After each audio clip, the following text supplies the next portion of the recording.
It's the third week back to school, but Daniel Gardner is here at home instead of starting kindergarten with his peers. Quite emotional for me, right? Because I put in so much effort to make sure he would be there and that he would be able to hit the ground running with his class.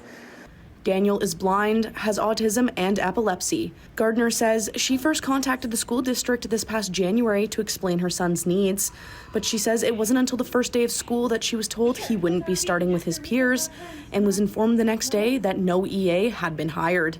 There needs to be the funds and the supports in place before the start of the school year so that children with disabilities can start at the same time as their peers.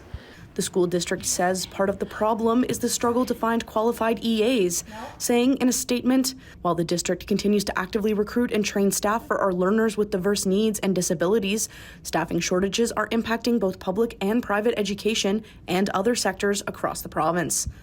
But it's not just Gardner raising the alarm.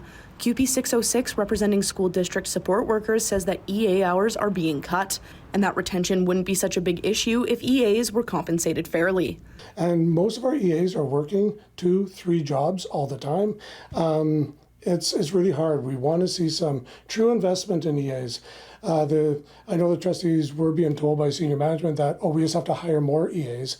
And we're trying to tell them, but there's no more EAs. There's no waiting list to get in here. The district says it can't add money to the province's fund for workers, but remains committed to working with QP to add additional EA hours for the year within what's available.